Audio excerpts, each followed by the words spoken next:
The new humanity, నవమానవాళి. What is the nature and scope of the transformation of consciousness hinted at in the universal work of Meher Baba. The అవతార పురుషుడు మెహర్ బాబా జాగృతి కలిగించడానికి ఈ విశ్వంలోకి వచ్చాడు అని మనం చదువుకున్నాం ముందు అధ్యాయాల్లో. అంటే మనం అందరం నిద్రపోతూ ఉన్నట్టు లెక్క. ఆయన ఒక్కడే మెలకుగా ఉన్నాడు ఆయన. కాబట్టి మనలను కూడా ఆ సత్యములోనికి మెలుకొల్పడానికి వచ్చాడు ఆయన. ఆయన ఏమిటి చేస్తాడట? దీనికోసము విశ్వాత్మకమైనటువంటి కార్యక్రమం, విశ్వ కార్యక్రమం, యూనివర్సల్ వర్క్ దాన్ని చేపడతాడు. అది ఏమిటి? చైతన్యమును పరివర్తన కలిగించడం. దాని స్వభావం ఎలా ఉంటుంది? ఆ చైతన్యాన్ని పరివర్తన కలిగించడం అనేటువంటిది ఆ పని యొక్క స్వభావం ఎలా ఉంటుంది అని ప్రశ్న వేస్తున్నాడు. What may the world expect from the many years of service and suffering, from the wanderings of new life, for the hidden drama of seclusion work. మరి బాబా యొక్క జీవితాన్ని ఇలా దశలుగా మనం చూసినట్లయితే ఆయన చేసిన సేవ, విశ్వము కోసం ఆయన పడినటువంటి వ్యధ, దేశదిమ్మరిలాగా నవజీవనంలో వేలాది మైళ్ళు తిరిగినటువంటి ఆ కార్యక్రమం, మన ఎవరికీ అర్థం కాకుండా నిగూఢమై ఉన్నటువంటి ఏకాంతవాసం, ఈ అన్నిటినీ చూసి ఏం అర్థం చేసుకోవాలి ప్రపంచం? అంటే ఆయన అన్నటువంటి పనికి ఇవి ఏ రకంగా లింక్ అయి ఉన్నాయి? Meher Baba promised nothing less than a new era marked by unprecedented spiritual change. Baba స్వయంగా తన మాటల్లో ఇలా చెప్పారు, నేను చేసినటువంటి పని యొక్క పరివసానము ఆషామాషిగా ఉండదు, మొత్తం విప్లవాత్మకమైన మార్పు వచ్చేస్తుంది విశ్వములో. బాబా చెప్పారు, ఆధ్యాత్మికముగా పెనుమార్పు సంభవించబోతూ ఉన్నది, ఒక కొత్త యుగమే ఆవిష్కరించబడుతుంది అన్నారు బాబా మాటలు ఇక్కడి నుంచి. As in all great critical periods of human history, humanity is now going through the agonising travail of spiritual rebirth. మానవుడి చరిత్రను మనం తొలినాడి నుంచి గనక మనం విశ్లేషణ చేసుకుంటూ వస్తే చాలా క్లిష్టమైన కొన్ని దశలు కనపడతాయి. తీవ్రమైనటువంటి సంక్షోభము, కష్టాలు, వ్యధలు మానవుడు పొందుతాడు. కానీ వెంటనే అకస్మాత్తుగా ఈ దశ తర్వాత విప్లవాత్మకమైన మార్పు వచ్చి పెద్ద ఉపశమనం కూడా మానవాళికి కలుగుతూ ఉంటుంది. చరిత్ర గమనం మనం చూస్తే ఈ విషయం మనకి బోధపడుతుంది. ఆధ్యాత్మికంగా పునర్జన్మ పొందాలి అంటే ప్రసవ వేదన అనుభవించక తప్పదు. అంతే కదండి, బిడ్డ పుట్టాక అంతా మంచి ఆనందంగా స్వీట్లు, హడావుడి, నవ్వులే వినపడతాయి మనకి హాస్పిటల్లో. కానీ ఆ గంట ముందు పరిస్థితి ఏమిటి? అంతా చాలా గందరగోళంగా ఉంటుంది, గాబరాగా ఉంటుంది. డాక్టర్లు కూడా అటు ఇటు పరుగులెడుతూ ఉంటారు. ఈ సంబంధించిన వాళ్ళంతా ఎలా కూర్చుంటారు, ఎలా గడిచిపోతుందో తల్లి ఆ నొప్పులతోటి గిలగిల ఆడిపోతూ ఉంటుంది. ఈ ఎప్పుడైతే ప్రసవం జరిగిందో మారిపోయింది సీన్ అంతా. ఆధ్యాత్మిక పునర్జన్మకు ముందు తప్పనిసరి పరిస్థితి ఇది అంతా. Great forces of destruction are afoot and seem to be dominant at the moment. ఇప్పుడు ఇంకా ప్రసవానికి ముందు సమయంలో ఉన్నాం మనం, బాబా అంటున్నారు. అందుచేత గొప్ప వినాశనకర శక్తులు అవి కళ్ళాలు చేతులు పట్టుకొని రాజ్యమేలుతూ ఉన్నాయి. But constructive and creative forces that will redeem humanity are also being released through several channels. కానీ ఈ వినాశకర శక్తులతో పాటుగా ఈ సృజనాత్మకము, మేలు కలిగించేటువంటి అవి కూడా రెడీగా ఉన్నాయి. Although the working of these forces of light is chiefly silent, they are eventually bound to bring about these transformations that will make the further spiritual advance of humanity safe and steady. ఈ వినాశకర శక్తులు చాలా ఉపద్రవంతోనూ భయంకరమైనటువంటి శబ్దముతోనూ ఉంటాయి. కానీ మేలు కలిగించే శక్తులు నిశ్శబ్దముగా ఉంటాయి. అవన్నీ ఆధ్యాత్మిక పురోగతిని మానవాళికి ఇస్తాయి. అది వచ్చినప్పుడే అమ్మో అని మనకు తెలుస్తుంది. ఈలోగా ఇవే చలామణి అవుతూ ఉంటాయి. It is all a part of the divine plan which is to give to the hungry and weary world a fresh dispensation of the eternal and only truth. ఇది అంతా దివ్య ప్రణాళికలో ఖచ్చితమైన, ఇదేదో అయ్యో ఇలాగ అయిపోయింది అని ఆయన ఆశ్చర్యపోయే పరిస్థితి కాదు. ఆయన పెట్టినవి ఇవన్నీ, ఆయనకి తెలియనివి ఏవీ లేవు దీనిలో. ఎందుకు పెడతాట ఆయన? ఆకలితో అలిసిపోయినటువంటి, ఆకలి అంటే ఆధ్యాత్మికమైన ఆకలితో అలిసిపోయిన ప్రపంచానికి సత్యము యొక్క, శాశ్వత సత్యము యొక్క ఒక కొత్తగా, ఇప్పుడు జూలో జంతువులు ఉంటాయి, 2 రోజులు భోజనం పెట్టడు, మూడో రోజు ఓ పెద్ద పెద్ద జంతువులు మొక్కలు తెచ్చి వాటికి ఆవురమని తింటూ ఉంటాయి. అలాగే అంటే మరొక్కసారి ఒక దఫా ఆహారం ఇవ్వడం అనమాట. అలాగూ ఈ ప్రపంచములో ఈ శాంతి లేక, కష్టాలు పడుతూ, దివ్య ప్రేమ లేక, ఆధ్యాత్మికం అనే కరవు తాండవిస్తూ ఉన్న పరిస్థితులలో ఆయన వచ్చి ఆ సత్యమును అనేటువంటి ఒక నూతన ఉద్ధృతిని వాళ్ళకి విడుదల చేస్తాడనమాట. చార్లెస్ చెప్తున్నాడు, we are according to Baba at the end of one age another threshold of a new way of life called by Baba the new humanity. బాబా అంటున్నారు, నేను చేసినటువంటి విశ్వ కార్యక్రమము చివరికి వచ్చేసింది, ఆఖరి సీన్లో ఉన్నారు మీరు. ఇక శుభం వచ్చేస్తుంది, ఇక 5 నిమిషాలు పోతే ఆ సీన్లో ఉన్నారు మీరు ఇప్పుడంతా. అంటే అది ఎలాంటిదంటే ఒక నవమానవాళి అనేటువంటి కొత్త అంకము దానిలోకి అడుగు పెట్టేటువంటి గడప దగ్గర ఉన్నది విశ్వం అంతా. కాబట్టి ఏమిటిదంతా, అవతాడు వచ్చారంటున్నారు, వెళ్ళాడు అంటున్నారు, ఇంకా అలాగే ఉంది అనేటువంటి అనుమానం మన అందరి మనసుల్లో ఉంటుంది. కారణము ఇంకా ఆ కొత్త యుగానికి నాంది పలకలేదు, ఇంకా ఆకర్షణ నడుస్తూ. The present age is an age characterised by accentuation of separative existence, but this age of manyness is drawing to a close. ప్రస్తుతము హోమియోపతి మందు అగ్రవేటింగ్ స్టేజ్లో ఉంది. అంటే వేసాడైన మందు అది పూర్తిగా ఉపశమనము మనకు కలుగజేసే ముందు ఉన్న లక్షణాలన్నీ తారస్థాయికి చేరతాయి. అలాగూ బాబా అంటున్నారు, ఈ వేర్పాటు ధోరణి ఇంకా పిచ్చి పెరిగిపోయి తారస్థాయికి చేరిపోయింది మనిషిలో. ఎందుకని ఆయన చేసిన ట్రీట్మెంట్ ఫలితంగా. సో ఆ సమయం వచ్చినప్పుడు పూర్తి స్థాయిలో ఉపశమనం కూడా వస్తుంది. మళ్ళీ బాబా మాటలు, in the illusory beginning of time there was no such state of mess in illusion as there is today. Baba చెప్పిన ప్రకారం సత్యములో సమయమునకు ఉనికి లేదు. సత్యం అంటే ఏమిటి? ఎప్పటికీ మార్పు లేనిది సత్యం. ఈ మార్పులు ఉంటాయి కాబట్టి మనం టైం చూసుకుంటూ ఉంటాం. తెల్లారిపోయింది, ఆరైపోయింది, 8 అయిపోయింది, 10 అయిపోయింది, మారిపోతుంది ఇదంతా. సత్యము ఎప్పటికీ మారదు.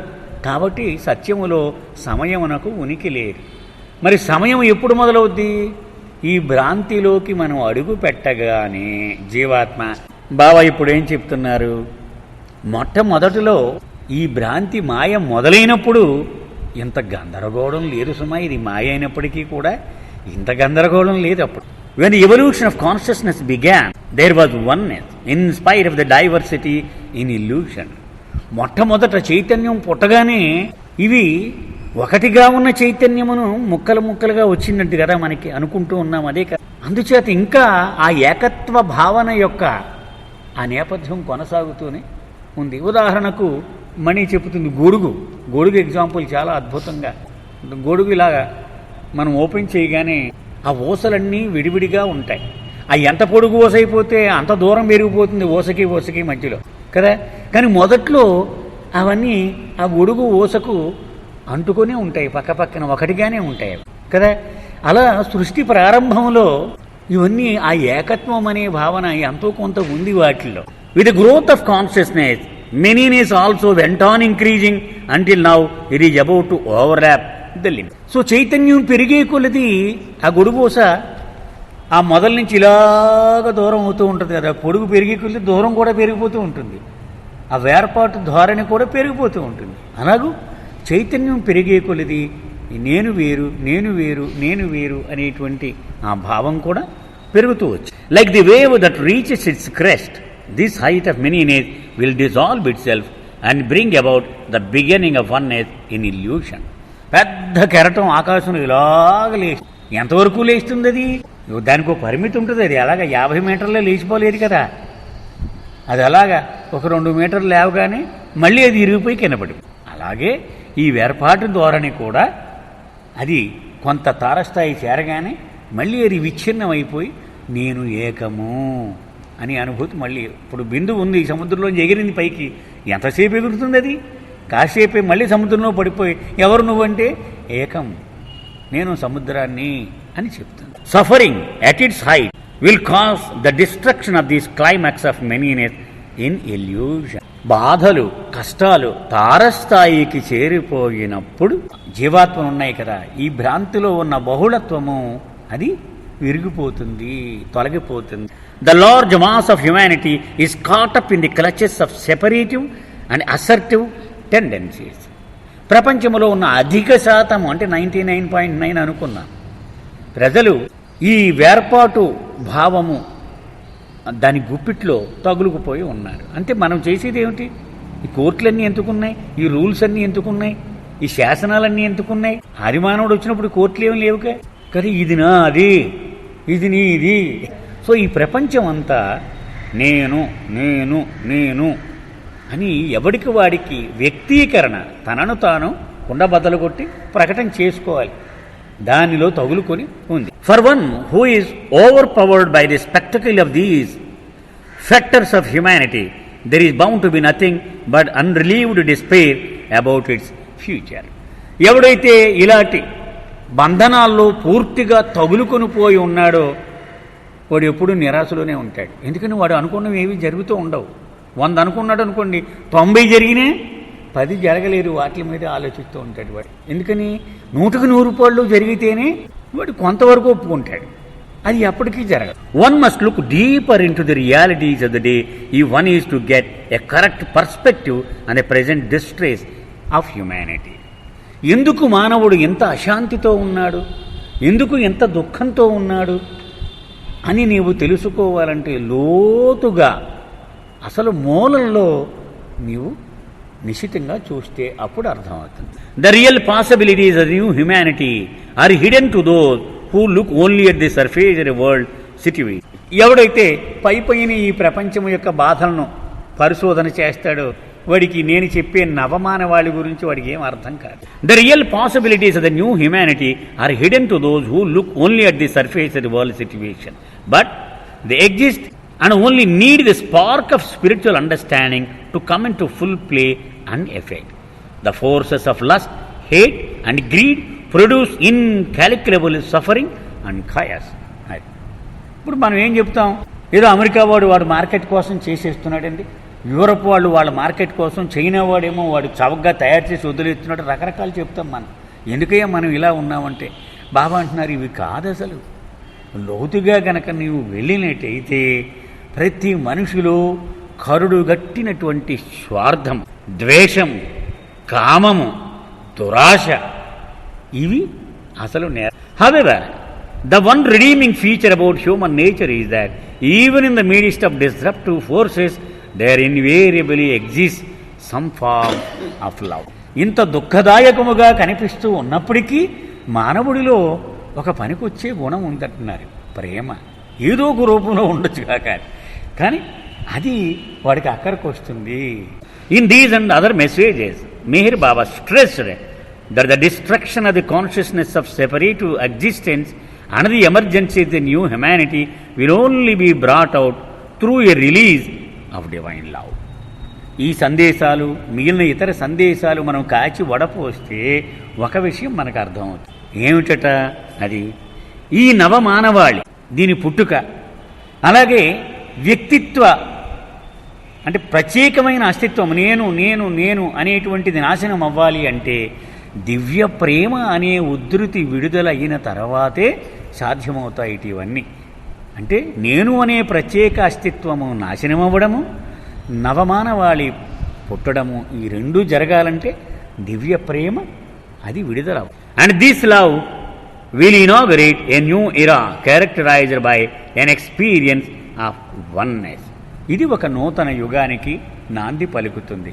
ఆ నూతన యుగం యొక్క లక్షణం ఒకటట, ఏకం, వన్నెస్ ఉంటుంది. నేను వేరు, ఈయన వేరు అని ఉండదు, అంతా ఒక్కటే. By oneness Baba did not mean a concept or principle of faith but rather a living spiritual reality brought about by divine action. Baba ఊరికే సిద్ధాంతం నేను అనుకుంటే అనుకోవడం కాదు బాబా చెప్పింది.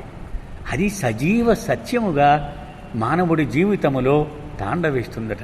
అంటే అది ఒక నిజమైపోతుంది. అది ఆ వన్నెస్ అనేటువంటిది, విశ్వ సోదరత్వము అనేది ఊరికే వ్యాఖ్యానాల్లో పుస్తకాల్లో మాత్రమే మిగలకుండా సజీవ సత్యముగా మారి. మళ్ళీ బాబా మాట, to affirm religious faiths, to establish societies or to hold conferences will never bring about the feeling of unity and oneness in the life of mankind, now completely absorbed in the manyness of illusion. మానవుడు ఇప్పుడు సంపూర్ణముగా ఇక్కడి దాకా మాయలో మునిగిపోయి ఉన్నాడు.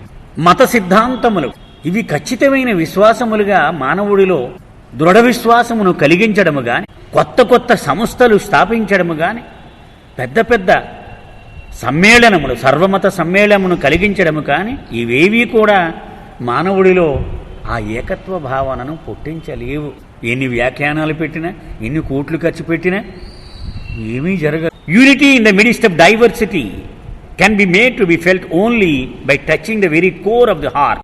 భిన్నత్వములో ఆ ఏకత్వ భావన అనుభూతి పొందేలా చేయడం అంటే అది మానవుడు హృదయమును నేరుగా తాకగలిగిన వాడే చెయ్యగలడు. చేసేటువంటి ఉపన్యాసములు చెప్పేవాడి వలన ఏమీ జరగదు. అది ఒక అవతార పురుషుడు మాత్రమే చెయ్యగలడు. భాస్కర్ రాజు గారి పాట, గుండె లోతులలోన గురిపెట్టి చూస్తాడు, గుండె నిండా ప్రేమ గుమ్మరించేస్తాడు అని. నేరుగా హృదయమును స్పందించగలిగిన కెపాసిటీ ఆయనకు ఒక్కడికే ఉంది. బాబా ఒక సందర్భంలో చెప్పారు కూడా, అవతార పురుషుడికి మాత్రమే నేరుగా హృదయమును సంబోధించగల ఏకఛత్రాధిపత్యము ఉంటుంది అన్నారు బాబా. మిగిలిన వాళ్ళు మనసు వరకే పరిమితం అట. శబాష్ శబాష్ అని తప్పట్లు కొట్టేలాగా మాట్లాడగలరట వాళ్ళు. నేరుగా హృదయము, ఆయన ఏం ఉపన్యాసం ఇవ్వకుండానే అలా చూసి వీడిని జీవితాన్ని పరివర్తన కలిగించేటువంటి సత్తా ఆయన అవతారుడికి మాత్రమే ఆ ఏకఛత్రాధిపత్యం ఉంది అని ఒక సందర్భంలో చెప్పారు. That is the work for which I have come. అలా హృదయమును తాకి దానిలో పరివర్తన కలిగించడం అనే పని కోసమే నేను అవతారుడిగా ఈ భూమి మీద అడుగు పెట్టాను. బాబా మళ్ళీ చార్లెస్ చెప్తున్నాడు, Baba's vision of a new humanity is a world awakened to the oneness of life.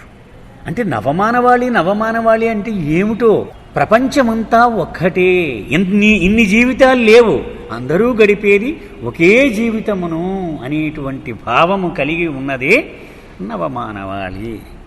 Such an awareness will bring about profound changes in human societies. మానవ సమాజంలో పెనుమార్పులు తీసుకొచ్చేస్తున్నారు. ఇది గనక నిజమైతే ఆలోచించండి. మనం అనుకున్నాము ఈ కోర్టులు, ఈ పోలీసులు, ఈ గొడవలు ఏముండవు. అలాంటి ఆ ఏకత్వ భావన అది వస్తుంది సొసైటీలో, అంటే సమాజంలో అంత పెనుమార్పులు సంభవిస్తాయి. బాబా చూడండి, in the light of the truth of the unity of all life, cooperative and harmonious action becomes natural and inevitable. చూసారా, మనం అనుకున్నదే ఎవడో ఆనందంగా ఉండేలా చేద్దాం, ఇదే తాపత్రయమై ఉంటుందట. అంతేగాని నాది నాది నాది అనేటువంటిది ఉండవు. Self interest will give way to self giving love in economic and political relation. ఇప్పుడు దేశాలు గవర్నమెంట్లు నడుపుతున్నాయి, వాటి ప్రధానమైనటువంటి ఫోకస్ దేని మీద ఉంటుంది? మా దేశాన్ని ఎలా లాభం చేయాలి, మా వాళ్ళందరూ వ్యాపారాల్లో కోట్లు సంపాదించేయాలి, మాకు ఏది కరువు ఉండకూడదు. ఇంతే కదా, మనం ఏదే గవర్నమెంట్ చూసినా వాళ్ళు అదే ప్లాన్. కానీ బాబా ఏమంటున్నారు, ఈ నవమానవాళి వచ్చిన తర్వాత ఎదటివాడికి ఏమి ఇచ్చేద్దాం అనే ప్రణాళికలే ఉంటాయట. అంతేగాని మనం ఎంతవరకు బాగుపడిపోదాము అంటే నా సంగతి ఏమిటి అని పోయి నీకు నేను ఏమి చెయ్యగలను అనే విషయం స్వలాభం పోయి ఇతరులకు నేను ఏమి చెయ్యగలను అనే విషయమే వస్తుంది. బాబా కొటేషన్ మళ్ళీ, the new humanity that emerges from the travail of the present struggle and suffering will not ignore science or its practical attainments. అంటే నేను చెప్తున్న నవమానవాళి ఈ సైన్స్ అన్నీ బయటపడేసి ఇవేం వద్దు ఇలా చెప్పరు వాళ్ళు. ఈ సైన్స్ను పూర్తిగా వాళ్ళు ఉపయోగించుకుంటారు. Science is a help or hindrance to spirituality according to the use to which it is put. ఒక కత్తి ఉంది, ఆ కత్తితో కాయగూరలు కోసుకోవచ్చు, ఎంతో బోళ్ళు సహాయపడేటువంటి కార్యక్రమాలు చేయొచ్చు, ఒక మనిషి ప్రాణం కూడా. కాబట్టి కత్తి వాడకూడదండి అంటే అది మనము వాడేటువంటి ఆ వినియోగము చేసేటువంటి తీరు మీద అది హాని కలిగిస్తుందా లాభము కలిగిస్తుందా అని ఆధారపడి ఉంటుంది. అలాగే సైన్స్ కూడా అంతే. మరి సైన్స్ ఎన్ని మేలు చేసింది మనకి. Just as true art expresses spirituality, science when properly handled can be the expression and fulfilment of the spirit. ఇప్పుడు సైన్స్ కారణంగానే మనం బాబా ఫోటోని అంత పర్ఫెక్ట్గా మనం ఇప్పుడు పెట్టుకొని ఇప్పుడు కూడా మనం ఏ ప్రింట్ కావాలో ఆ ప్రింట్ ఏం చేసుకుంటున్నాం, సజీవంగా ఆయన ఉన్నట్టుగా. పైపెచ్చు ఆ వీడియో ఫిల్ములు చూసి 5 సద్గురువులు కలిస్తే గాని అవతారుణ్ణి భూమి మీదకి తీసుకొచ్చి నడిపించలేరు. కానీ ఈవేళ సామాన్యమైన బటన్ నొక్కి ఆయన దింపేసి చూసేస్తున్నాం ఆయన్ని. మనం ఆత్మ యొక్క పురోగమనమునకు ఆధ్యాత్మిక ప్రయాణంలో ముందడుగు పొందడానికి తప్పనిసరిగా శాస్త్రము ఉపయోగపడుతుంది. Scientific truths concerning the physical body and its life in a gross world can become mediums for a soul to know itself. But to serve this purpose, they must be properly fitted into larger spiritual understanding. నిజంగానే ఇప్పుడు మనం God speaks, discourses ఇవన్నీ బాగా చదివి ఆకలింపు చేసుకున్న తర్వాత మనము వైద్యశాస్త్రము, జీవశాస్త్రము చదివితే మనం ఎంతో ఆనందించగలం. ఎందుకని అవన్నీ ఇందులో కనపడుతూ ఉంటాయి మనకి సజీవంగా. అక్కడ బాబా చెప్పింది ఇదన్నమాట అని మనకు తెలుస్తూ ఉంటుంది. సో ఆధ్యాత్మిక అవగాహనలో ఒక భాగముగా మనం సైన్స్ని చేసి చదవగలిగితే అది ఎంతో ఉపకరి ఆధ్యాత్మిక అవగాహన. ఇప్పుడు మనం రామాయణ భారతాలు బాబాలెవరు చూశాడనుకోండి, మామూలు ఒక హిందూ దానిని ఎంతగా ఆస్వాదిస్తాడో అంతకంటే ఎన్నో రెట్లు మనం ఆస్వాదించగలం. ఇది నిజంగా చెప్పిన అవతార్ కాన్సెప్ట్ అంతా అక్కడ రాముడిలో మనం అక్కడ ఊహించుకోగలం. ఆయన అవతారుడు కదా, అందుకని విశ్వ కార్యక్రమం అన్నమాట ఆయన చేసేది. These includes a study perception of true and lasting values. దీనికి కారణం ఏమిటి? శాశ్వతమైన సత్యములు మనకు వంటపడతాయి. దానిని అన్వయించుకొని ఆ కథనాన్ని మనం ఆస్వాదించగలుగుతాం. ఎందుకని అసలు అవతారుడు అంటే ఏమిటో మనం ఆకలింపు చేసుకున్నాం. ఒక రాజు ఇది కాదు మనకి. మనం అక్కడ సాక్షాత్తు అవతార పురుషుణ్ణి అనంత జ్ఞానము, అనంత శక్తి, అనంత ఆనందముల మూర్తీభవించినటువంటి ఒక శక్తి అక్కడ మనం చూడగలం ఆయనలో. కావాలని ఆయన ఆడేటువంటి క్రీడ, నాటకము అని మనకు తెలిసిపోతుంది. In the absence of such spiritual understanding, scientific truths and attainment are liable to be used for a mutual destruction and for a life that will tend to strengthen the chains that bind the spirit. ఇటువంటి ఆధ్యాత్మిక అవగాహన లేకుండా శాస్త్రమును ఇతరుల మీద మన డామినెన్స్ను ప్రదర్శన చేసుకోవడానికి వాడినప్పుడు వినాశనానికి దారితీ మనలను మరింతగా బంధనాల్లో పడవేస్తుంది. All-sided progress of humanity can be assured only if science and religion proceed hand in hand. సర్వతోముఖాభివృద్ధి అని మనం వాడుతూ ఉంటాం. అంటే మానవుడికి అన్ని కోణాలలోనూ వికాసము కలగాలి అంటే శాస్త్రము, మతము చేతిలో చెయ్యి వేసుకొని నడవాలి. అది బాబా చార్లెస్ వివరణ. This age of oneness will be the culmination of Meher Baba's universal work. Meher Baba చేసినటువంటి విశ్వ కార్యక్రమము యొక్క ఫలితము ఏమిటయ్యా అంటే ఏకత్వముతో కూడినటువంటి యుగము. అది ఆయన పని యొక్క ఫలితం. Once when asked what his awakening would do to the world, Baba gestured to signify that he was holding the world in his hand.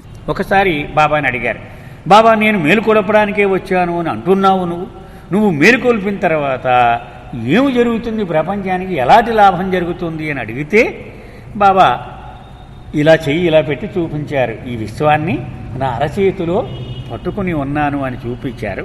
Slowly he turn the globe 180 degrees. ఆ గ్లోబ్ని తన చేతిలో పెట్టారు, దాన్ని ఇలా తిప్పారట 180 degrees అప్ సైడ్ డౌన్. బాబా సమ్మనాస్కుడు బాబా అడిగాడు, అంటే తలకిందులుగా అయిపోద్దా బాబా globe అప్పుడు అని. బాబా సౌంజ్ఞ చేశారు కదా అని ఒక అతను అడిగాడు. నో, బాబా చేశాడు కాదు, రైట్ సైడ్ అప్, తలకిందులుగా ఉన్నది విశ్వము, దాన్ని సరిచేస్తాను నేను. మనము మనసు అనే రోగము సంక్రమించి ఉన్నది మనందరికీ కూడా అనేకసార్లు చెప్పుకున్నాం. ఆ రోగ లక్షణం ఏమిటి? ఉన్నది లేనట్టుగా కనపడుద్ది, లేనిది ఉన్నట్టుగా కనపడుతుంది. బాబా అన్నారు, నిత్యము ఉన్నటువంటి భగవంతుడు లేనట్టుగా కనపడతాడట, అసలు ఉనికి లేని మాయ ఉన్నట్టుగా కనపడుతుంది. దాన్ని సరిచేస్తాడనమాట. While Baba envisioned the new humanity as a dramatic advance in consciousness, he did not see it as a permanent condition of life on earth. అంటే ఇది శాశ్వతముగా ఇంక అలాగే ఉండిపోతుంది అని బాబా చెప్పలేదు. ఎందుకని ఆయన సరిచేస్తూ ఉంటాడు, మళ్ళీ ఇది తిరిగి అలాగే దాన్ని ఓవరాల్ చేయడానికి ఆయన ఎప్పుడు వస్తూనే ఉండాలి. Each new era, no matter how spiritually uplifting the change it brings, is finally only another cycle in a world of maya. ఈ మాయలో ఇది కాలచక్రాల కింద దీని గమనము నడుస్తూ ఉంటుంది. అంటే ఒకసారి మాయ బాగా బలం పుంజుకున్నప్పుడు ఆయన మళ్ళీ వస్తాడు, దాన్ని రిపేర్ చేస్తాడు. కొన్నాళ్ల పాటు అది అణిగి ఉంటుంది, మళ్ళీ అది బలం పుంజుకుంటుంది, మళ్ళీ ఆయన వస్తాడు, మళ్ళీ దాన్ని సెట్ చేసి వెళుతూ ఉంటాడు. ఇది ఇలా కాలచక్ర. And each new age is inevitably accompanied by a new set of challenges for human consciousness to overcome. మానవుడి చైతన్యము దాని ప్రకోపమునకు అనుగుణముగా కొత్త సవాళ్లు మానవుడు ఎదుర్కోవలసి ఉంటుంది. బాబా ఒక సందర్భంలో ఇలా చెప్పారు, ఇదివరకు వచ్చిన అవతారముల కంటే ఈ అవతారములో అతి శక్తివంతమైనటువంటి వాడిని నేను. మానవుడి చైతన్యము ఎంత దారుణముగా ఇదివరకు చరిత్రలో ఎప్పుడూ లేదు.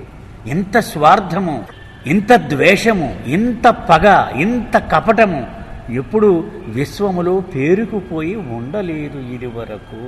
రాముడిగా వచ్చినప్పుడు ఒక రావణాసురుని కుంభకర్ణుని చంపేసి అయిపోయింది నా పని అన్నాడు ఆయన. మరి ఇప్పుడు అలాగే మొదలెట్టాడు అనుకోండి ఆయన, ప్రతివాడు రావణాసురుడే, ఇంక చంపడమే కార్యక్రమం అయిపోవాలి. ఇక అందుచేత ఆయన అది వదిలేశాడు. ఎందుకని బాగా పెద్ద స్థాయిలో పెరిగిపోయినప్పుడు ఒకరిద్దరిలో కాన్సన్ట్రేట్ అయి ఉండేది ఈవిల్ అని, కాబట్టి వాళ్ళని సంహరించి దాన్ని సెట్ చేశాడు ఆయన. ఇప్పుడు ట్రాన్స్ఫర్మేషన్ అంటే పరివర్తన చేయడమే దీనికి పరిష్కారం. సో కొత్త కొత్త సవాళ్లు ఎదురవుతాయన్నమాట అవతార పురుషుడికి. దానికి అనుగుణంగానే ఆయన కార్య విధానము మారుతూ ఉంటుంది. The new age of oneness may bring an era of peace and unity to the world. ఆయన తన కార్యమును పూర్తి చేసి దీన్నంతా సెట్ చేసి వెళ్ళిన తర్వాత ప్రశాంతత నెలకొని ఉంటుంది, ఏకత్వ భావము అది పరిఢవిల్లుతూ ఉంటుంది. But all such collective changes in consciousness are cyclical in nature and they are for temporary. కొన్నాళ్ళు అయిన తర్వాత మళ్ళీ బలం పుంజుకుంటుంది. ఇప్పుడు చెప్పాం కదా, అందుకే 700 ఏళ్ళు 1400 ఏళ్ళు అనే క్యాలెండర్ అవతారుని రాకకు బాబా సూచించిన కారణం అది. The only lasting change according to Baba is the realisation of God by the individual soul. మరి ఎవడికి ముగింపు వస్తుంది? ఈ విశ్వం ఇలాగే కొనసాగుతుందంటే వ్యక్తిగతమైన జీవాత్మలకు అంతమైపోతుంది ప్రయాణం. నేను భగవంతుడిని అని తెలుసుకోగానే వీడు దీని నుంచి తప్పుకుంటూ ఉంటాడు. ఆ వైకుంఠపాలి ఆడుతూ ఉంటారు చూడండి, 4 5 ఆడుతూ ఉంటారు, ఆ గవలేస్తూ ఉంటారు.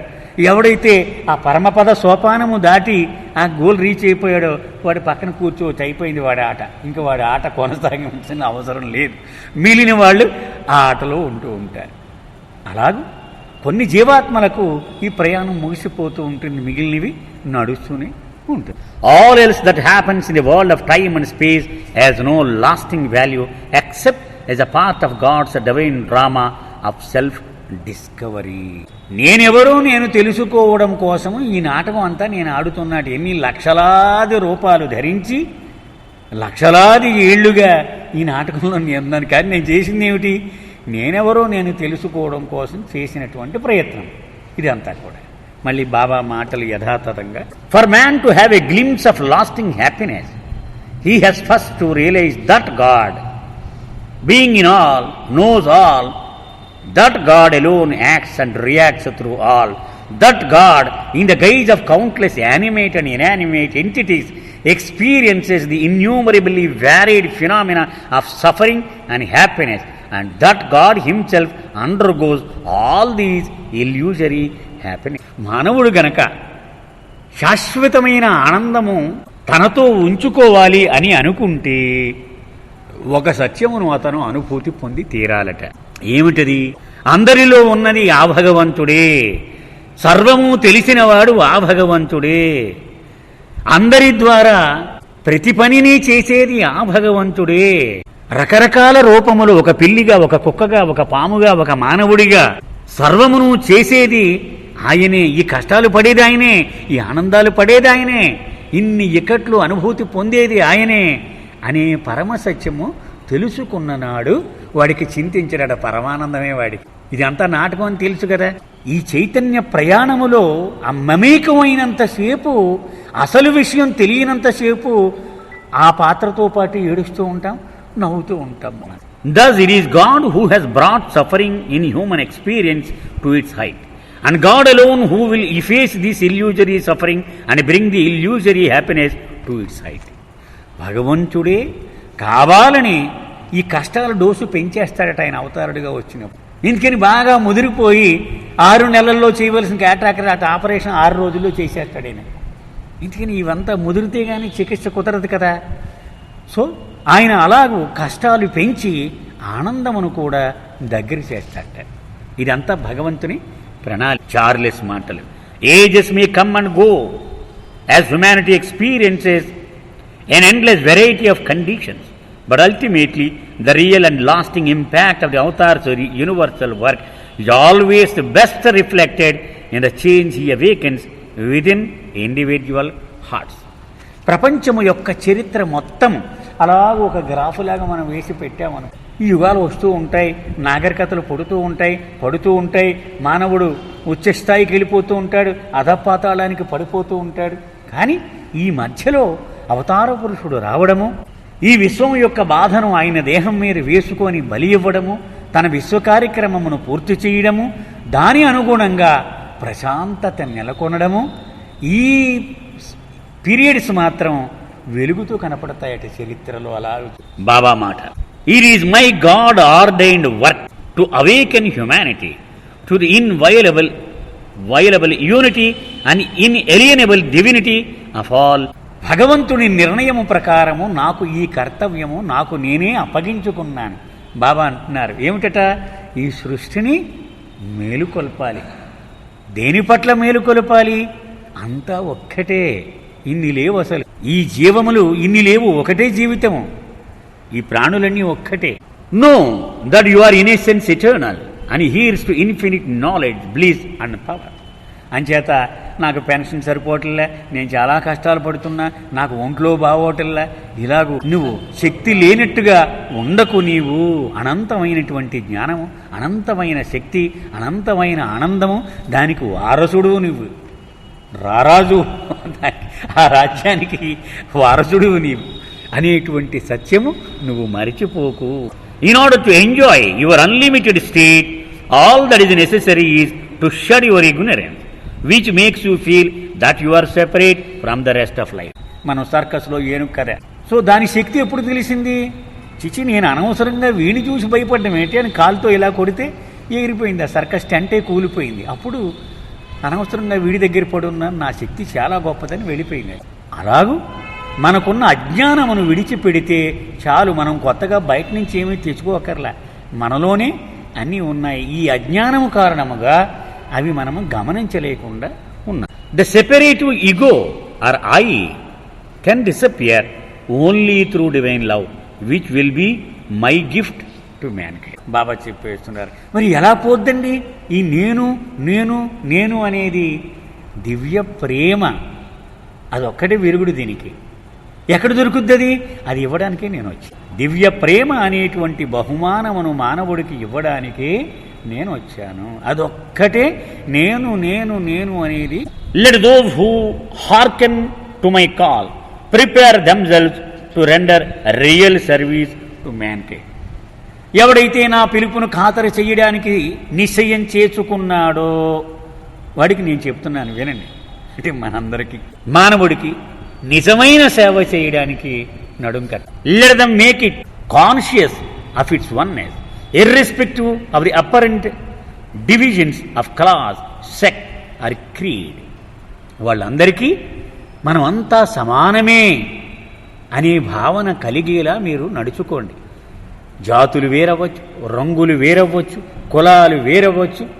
అందుకే బాబా పదే పదే ఎప్పుడు చెప్పినా చెప్పేవారు, నా పని చేపట్టినప్పుడు మొట్టమొదట ప్రాథమిక సూత్రం ఏమిటంటే, నీవు నా వర్కు ప్రజలలోకి తీసుకువెళుతూ ఉన్నప్పుడు నా నామాన్ని కులమునకు, ఆర్థిక స్థితిగతులకు వర్ణమునకు ప్రాధాన్యత లేకుండా సమానముగా అన్ని చోట్ల చెప్పు అని చాలా ఖచ్చితంగా చెప్పారు.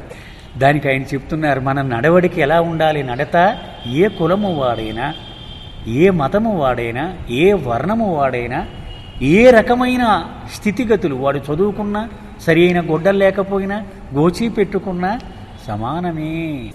I do not attach importance to belief or dogmas. Baba అంటున్నారు, మత సంప్రదాయమునకు, మత నమ్మకాలకు, కర్మకాండలకు నేను ఎటువంటి విలువను ఇవ్వను. It is not what you believe but what you are that will ultimately count. నీ నమ్మకం ఏమిటి? నేనేమో పట్టించుకోను, అదేం పనికిరానిదే. కానీ నువ్వేమిటి అసలు ఈవేళ, అది ఒక్కటే పరిగణనలోనికి వస్తుంది. నువ్వు ఎంత మాత్రం మారావు, నువ్వు ఎటువంటి పరివర్తన చెందావు, నీ జీవితమును నీవు ఎలా గడుపుతున్నావు, ఇది ఒక్కటే ఆధ్యాత్మికంలో లెక్కింపదగినది. అంతేకాని నువ్వు ఎంత గొప్ప సంప్రదాయాలు నమ్ముతున్నావు, నువ్వు ఎంత ఒరవడిలో నువ్వు ఉన్నావు, ఇవి ఎంత మాత్రము పరిగణించబడవు.